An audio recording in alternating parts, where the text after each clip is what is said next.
Hello student, welcome to our YouTube channel commerce proficiency. आज की class में हम करेंगे retirement and settlement of loan का टॉपिक, जिसमें जो रिटायरमेंट पार्टनर है उसके लोन की अमाउंट जो पे की जाएगी हाफ ईयरली इंस्टॉलमेंट्स में। एनुअल इंस्टॉलमेंट वाला सम मैंने इस लास्ट क्लास में आपको कवर करा दिया है। आज की क्लास में हम करेंगे अगर इंस्टॉलमेंट सेमी एनुअली पे की जाती है, यानी कि हाफ ईयरली पे की जाती है रिटायरिंग पार्टनर को, तो उस केस में हम कैसे लोन अकाउंट है जो प्रिपेयर करेंगे। अगर अभी तक आपने मेरे यूट्यूब चैनल कॉमर्स प्रोफिशिएंसी को सब्सक्राइब नहीं किया, सब्सक्राइब कीजिए, ताकि जब भी मैं न्यू वीडियोस अपलोड करूँ तो सबसे पहले नोटिफिकेशन आपके पास जाए और आपकी स्टडी में कंसिस्टेंसी बनी रहे सबसे पहले वीडियो देखकर। आज मैं आपको एग्जाम्पल करवाती हूँ 51।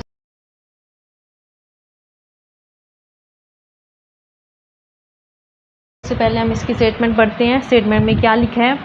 पीहू, गीता और नीता पार्टनर्स है फर्म में। शेयरिंग रेशियो है जो 3:2:1 गिवन है। 31 मार्च 2015 को बैलेंस शीट गिवन है हमारे पास, लायबिलिटी साइड, असेट साइड। और ऐसे ही हमारे पास जो एडजस्टमेंट गिवन्स हैं उसमें एडजस्टमेंट में डाटा है कि नीता जो रिटायर हो चुकी है 1 अप्रैल 2015 को। कंडीशंस क्या हैं कि जो लैंड बिल्डिंग रिड्यूस हो चुकी है 10% से। गुडविल जो वैल्यूएशन किया गया 54,000 से है। Provision for doubtful debt to be raised to 10% of the debtors, कि जो प्रोविज़न है अब रेज होगा कि 10% हो चुके हैं डेटर्स के ऊपर जो प्रोविज़न क्रिएट किया जाता है। द एक्सेस प्रोविज़न जो कहता है एक्सेस प्रोविज़न बनेगा वो जनरल रिजर्व में से क्रिएट किया जाएगा। जो बैलेंस है जनरल रिजर्व का वो डिस्ट्रीब्यूट कर दिया जाएगा बचे हुए रिमेनिंग पार्टनर्स में। Creditors 3,000 were paid by Pihu, 3,000 creditors pay कर दी पीहू ने, which she is not to be reimbursed. Reimbursed का मतलब होता है कि पीहू ने जो क्रेडिटर्स थे वो अपने जेब से पे कर दिए, लेकिन उसने जो पेमेंट किए क्रेडिटर्स को वो फर्म से है जो कवर नहीं की, क्योंकि नॉट टू बी रिम्बर्स लिखा। रिम्बर्स होता कवर कर लिया उसने, नॉट टू बी रिम्बर्स मतलब कि उसने फर्म से पैसा लिया नहीं है। पीहू ने पेमेंट कर दी क्रेडिटर्स की और वो पैसा उसने फर्म से कवर नहीं किया। The continue partners to share profit and loss, कहते जो कॉन्टिन्यू पार्टनर्स हैं उनका जो शेयर है प्रॉफिट एंड लॉस का 5:4 न्यू रेशो हो गया। Nita to be paid 29,800 on retirement, जो रिटायरी पार्टनर नीता उसको 29,800 जो पेमेंट की गई है। जो रिमेनिंग है उसको 4 इक्वल सेमी एनुअल इंस्टॉलमेंट में दिया जाएगा टुगेदर विद द इंटरेस्ट के साथ उसको पैसा लौटाया जाएगा। फर्स्ट इंस्टॉलमेंट जो नीता लोन की पे की जाएगी वो 30 सितंबर 2015 को की जाएगी। You are required to prepare, क्या बनाना है हमें? रीवैल्यूएशन अकाउंट बनाना है, पार्टनर्स का कैपिटल अकाउंट बनाना है और नीता का लोन अकाउंट बनाना है जब तक वो फाइनली क्लोज नहीं हो जाता। तो सबसे पहले हम रीवैल्यूएशन अकाउंट बनाते हैं। रीवैल्यूएशन अकाउंट में जितनी भी असेट्स और लायबिलिटी का रिवैल्यूएशन किया गया वो सारी हम पोस्ट करेंगे। एग्जाम्पल नंबर 51 में रिवैल्यूएशन अकाउंट हम बनाते हैं। जितनी असेट्स और लायबिलिटी का रिवैल्यूएशन किया है वो सारी हम यहाँ पे पोस्ट कर देंगे। हम देखते हैं एडजस्टमेंट के अंदर सबसे पहले जो लैंड एंड बिल्डिंग है रिड्यूस हो गया 10% से। जब असेट कम हो जाती है तो वो 2 लैंड एंड बिल्डिंग के नाम से दिखाई जाती है 10%। अब हम देखते हैं कि लैंड एंड बिल्डिंग 120 की थी, 10% करें तो 12,000 से क्या हो चुकी है, रिड्यूस हो चुकी है।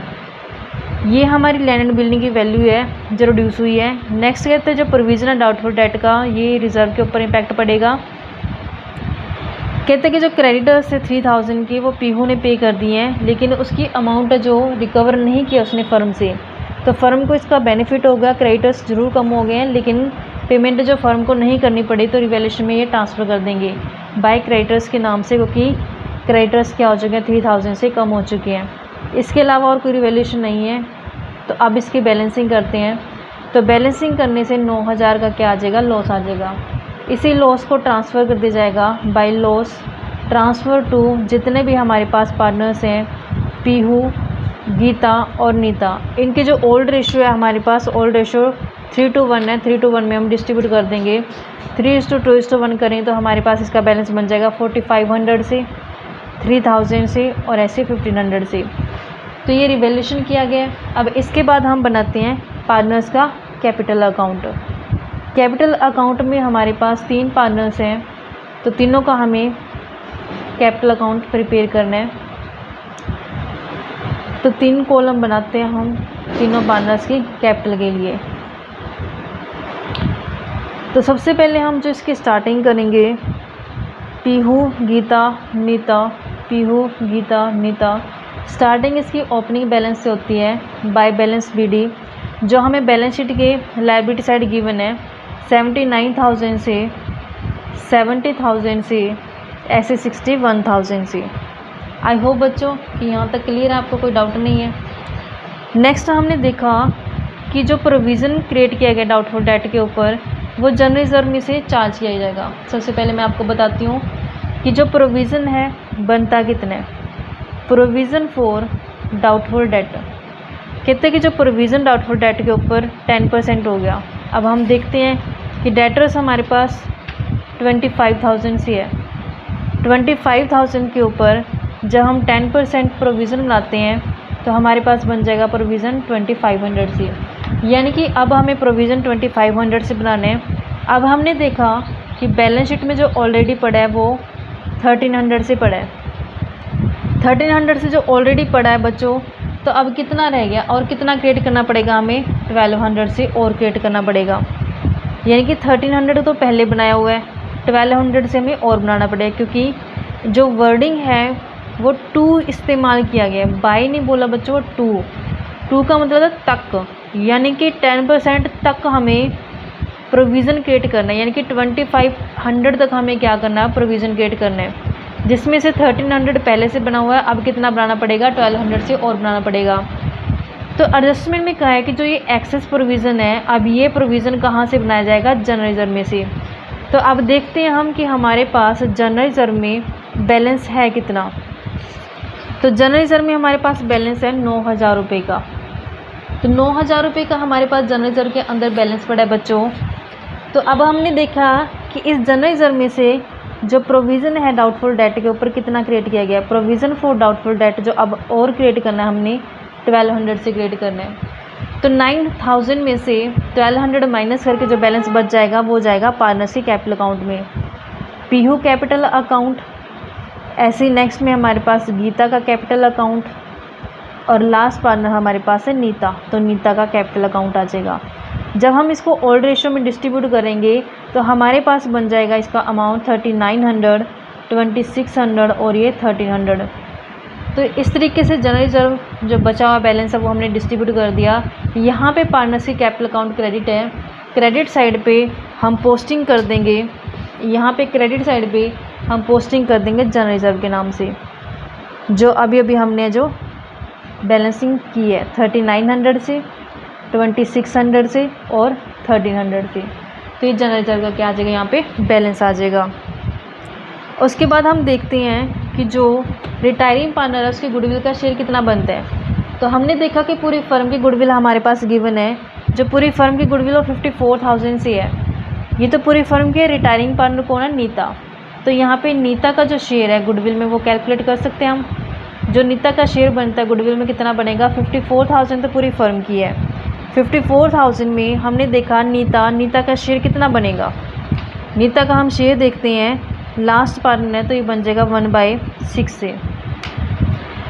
तो हम देखेंगे कि हमारे पास जो 1/6 है तो डिवाइड करके 9 बन जाएगा, 9,000 बन गया ये। तो इसको जो डिस्ट्रीब्यूट किया था वो गेनिंग रेशियो में किया जाता है। तो अब हम देखते हैं कि हमारे पास जो पार्टनर्स हैं पीहू, गीता और नीता, ओल्ड रेशियो क्वेश्चन में गिवन है हमारे पास 3:2:1 से, 3:2:1 से। और इसमें से नीता जो ये रिटायर होके जा चुकी है, तो न्यू रेशियो जब हो चुका है इनके बीच में वो हो गया 5:4 से। अब 5:4 इनका हो गया रेशियो। गेनिंग रेशियो कैसे निकालते हैं, जब हम न्यू रेशियो में से माइनस कर देते हैं ओल्ड रेशियो तो हमारे पास क्या आता है, गेनिंग रेशियो आता है। पीहू का शेयर करते हैं हम कैलकुलेट 5/9 माइनस कर देंगे ओल्ड रेशियो 3/6, तो 18 एलसीएम आ जाएगा, 10 माइनस में 9 करके 1/18 आ जाएगा।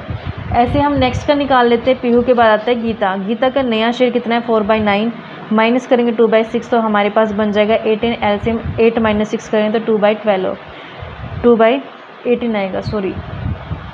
तो यहाँ पे 1/18 और 2/18, जब 18 एलसीएम आ जाएगा तो रेशियो क्या आ जाएगा 1:2, यानी कि 1:2 क्या आ गया हमारे पास, गेनिंग रेशियो आ गया। इसकी जनरल एंट्री कैसे करते होते हैं हम, जो रिमेनिंग पार्टनर यानी गेनिंग पार्टनर्स को क्या करता है, डेबिट। तो यानी यहाँ पे हमारे पास पीहू कैपिटल अकाउंट डेबिट हो जाएगा। ऐसे नेक्स्ट हमारे पास जो गीता है, गीता का कैपिटल अकाउंट डेबिट हो जाएगा। रिटायरिंग पार्टनर को हम क्रेडिट करते होते हैं, रिटायरिंग पार्टनर हमारे पास नीता है, नीता कैपिटल अकाउंट क्या करते हैं, क्रेडिट। तो यहाँ पे जो मैंने गुडविल का अमाउंट कैलकुलेट किया था 9000, तो यहाँ पे मैं पोस्ट कर दूँगी 9000। अब इसको अपन एक गेनिंग रेशियो यानी कि जो हमने कैलकुलेट किया 1:2 में जब डिवाइड करेंगे तो हमारे पास बन जाएगा शेयर 3000 से और 6000 से। तो जब यहाँ पे हमने देखा कि पीहू और गीता कैपिटल अकाउंट डेबिट है, डेबिट साइड पे opposite name to Nita capital के नाम से हम यहाँ पोस्ट कर देते हैं, टू में नीता कैपिटल के नाम से। लेकिन किसके अकाउंट में जाएगा, जो हमारे पास पीहू और गीता है, 3000 से 6000 से। ऐसे नेक्स्ट में हमने देखा कि यहाँ पे नीता कैपिटल अकाउंट क्रेडिट है, क्रेडिट साइड पे अपोजिट नेम चले जाएंगे पीहू और गीता। तो यहाँ पे जब हम पोस्टिंग करेंगे तो हमारे क्या एंट्री होगी, बाय में पीहू कैपिटल अकाउंट, बाय में गीता कैपिटल अकाउंट। लेकिन नीता के अकाउंट में हम ट्रांसफ़र करेंगे 3000 से और 6000 से। अब यहाँ पे हम बैलेंस लेते हैं, रिवैल्यूएशन का जो लॉस आया है वो ट्रांसफ़र करते हैं तो टू रिवैल्यूएशन अकाउंट के नाम से 4500, 3000 और 1500। इसके अलावा हमारे पास कोई और ट्रांजेक्शन्स है नहीं है। तो अब हम करते हैं इसको क्लोज़ करेंगे। रिमेनिंग पार्टनर्स का क्लोजिंग बैलेंस आ जाएगा, रिटायरिंग पार्टनर्स को पेमेंट करनी है। कहते कि नीता को 29,800 से पेमेंट कर दी गई है। जब हम इसका टोटल करेंगे यहाँ से और इसमें से बैलेंस माइनस करेंगे तो हमारे पास जो बैलेंस आएगा, तो इसमें कहता है कि 29,800 से तो उसको क्या कर दिया गया, बैंक पे कर दिया गया, पैसा उसको दे दिया गया। और जो बाकी बैलेंस बचता है वो लोन अकाउंट में ट्रांसफ़र कर देना। तो नीता का लोन अकाउंट क्या आ जाएगा, बैलेंसिंग फिगर कितने से आ जाएगी, हमारे पास बैलेंसिंग फिगर बचती है 40,000 से। इस साइड का टोटल करेंगे, उसमें से माइनस करें तो हमारे पास बैलेंस आ जाएगा। और जो बाकी पार्टनर्स बचते हैं उनका क्लोजिंग बैलेंस आ जाएगा टू बैलेंस सीडी के नाम से। टोटल करके माइनस करेंगे तो फर्स्ट वाले का आ जाएगा 75,400, नेक्स्ट वाले का आ जाएगा 63,600 से। इस तरीके से ये कैपिटल अकाउंट था। अब आता है मेन नीता का लोन अकाउंट जो हमने प्रिपेयर करना है। नीता का लोन अकाउंट बनाते हैं तो नीता का लोन अकाउंट है जो बनाएंगे, सबसे पहले डेट आती है, फिर उसके बाद हम लेते हैं पार्टिकुलर्स के बाद आते हैं अमाउंट, यहाँ पार्टिकुलर्स फिर अमाउंट आता है, फिर उसके बाद डेट का कॉलम बनता है क्योंकि डेट शो करना ज़रूरी है यहाँ पे, फिर आते हैं पार्टिकुलर्स और फिर लास्ट में हमारे पास आती है अमाउंट। अब देखते हैं कि जो पार्टनर्स है वो रिटायर कब हो रहा है, 1 अप्रैल 2015 को, यानी कि 2015 की 1 अप्रैल को हम बैलेंस लेते हैं बाय नीता का कैपिटल अकाउंट, क्योंकि कैपिटल अकाउंट से जो यहाँ पे लोन का अकाउंट में बैलेंस रेफ़र कर रहे हैं। तो ये हमारे पास आया 40,000 से। अब हमें क्वेश्चन के अंदर बोला गया बच्चों कि जो ये 40,000 की पेमेंट की गई है नीता को, कैसे की गई है। कहते हैं नीता को जो पेमेंट की गई है वो 4 equal semi annual instalment, 4 equal मतलब 10,000 की, जब मैं 4 से डिवाइड करूँगी तो मेरे पास 10,000 की इक्वल एनुअल इंस्टॉलमेंट आ जाएगी। 10,000 की मैंने 4 इंस्टॉलमेंट क्या कर देनी है, पेमेंट कर देनी है। ये मेरे पास 10,000 की इंस्टॉलमेंट आ गई, ये सेमी एनुअली करनी है। तो कहते हैं कि जो फर्स्ट इंस्टॉलमेंट पे की गई है वो किस डेट को की है, वो 30 सितंबर 2015 को। तो मैं देखती हूँ 2015 की 30 सितंबर तक इंटरेस्ट तो बनेगा ना बच्चों, बाय में इंटरेस्ट कितना आउटस्टैंडिंग अमाउंट है 40,000 के ऊपर इंटरेस्ट की रेट हमें क्वेश्चन में गिवन है 10% से। तो यहाँ पे 6 मंथ का लग जाएगा क्योंकि अप्रैल से सितंबर तक 6 मंथ बनते हैं। तो इंटरेस्ट बन गया 2,000 से। अब हम क्लोज़ करते हैं, क्लोज़ नहीं करेंगे, इसको पेमेंट करेंगे। 2015 की 30 सितंबर को इसकी इंस्टॉलमेंट पे करते हैं बच्चों। 2 में बैंक चला जाएगा, कैसे चला जाएगा, 10,000 की इंस्टॉलमेंट प्लस 2,000 का क्या हो जाएगा, इंटरेस्ट। टोटल कितना पेमेंट कर देंगे, 12,000 से। फर्स्ट इंस्टॉलमेंट चली गई है। फिर उसके बाद हमने नेक्स्ट 6 मंथ का हिसाब करना है। नेक्स्ट 6 मंथ का जब हिसाब करेंगे तो हमारे पास देखो 30 सितंबर से 31 मार्च चला जाएगा, तो वो नेक्स्ट ईयर बन जाएगा 2016 की 31 मार्च में चला जाएगा। बाय में इंटरेस्ट, कैसे इंटरेस्ट बनेगा, 40 में प्लस करेंगे 2,000, माइनस कर देंगे 12,000।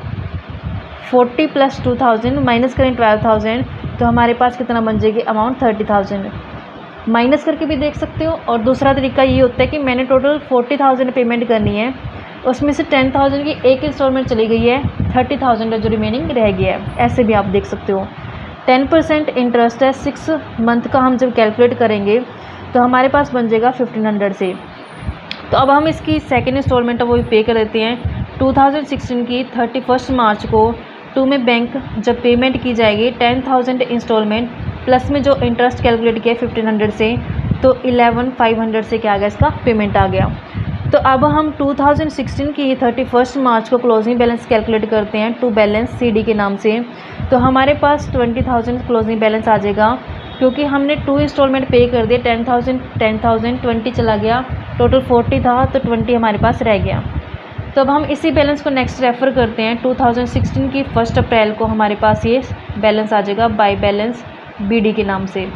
तो 20,000 हम रेफ़र करते हैं। फिर हम नेक्स्ट 6 मंथ 30 सितंबर को जब हम इंटरेस्ट कैलकुलेट करेंगे बाय इंटरेस्ट के नाम से, कितना पेंडिंग अमाउंट 20,000, 10% इंटरेस्ट 6 मंथ का जब कैलकुलेट करेंगे तो हमारे पास 1,000 क्या आ जाएगा, इसका इंटरेस्ट आ जाएगा। तब इसकी पेमेंट की जाती है 2016 की ही 30 सितंबर को पेमेंट करेंगे तो 2 में बैंक चला जाएगा। 10,000 इंस्टॉलमेंट प्लस में इंटरेस्ट कितना बना है 1,000, 11,000 क्या कर देंगे, पेमेंट कर देंगे। अब नेक्स्ट 6 मंथ जब करेंगे तो 2017 बन जाएगा 31 मार्च को। तो इंटरेस्ट कैलकुलेट करते हैं। अब तो लास्ट इंस्टॉलमेंट 10,000 की बचती है बच्चों पे करनी, 10,000 10% और उसका 6 मंथ, तो कैलकुलेट करेंगे तो 500 आ जाएगा।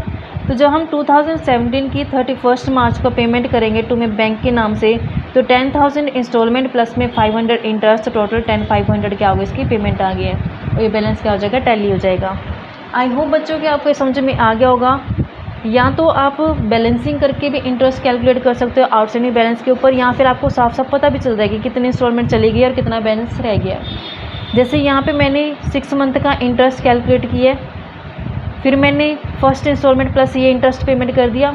फिर नेक्स्ट 6 मंथ में या तो आप ये 40 + 2 - 12 करके कर लो तब भी 30 आएगा, या फिर आप देख सकते हो कि मैंने टोटल 40 पे करना, उसमें से फर्स्ट इंस्टॉलमेंट 10 जा चुकी है, पीछे बैलेंस कितना बचेगा 30, यहाँ पे ऐसे भी देख सकते हो, आपकी मर्जी है।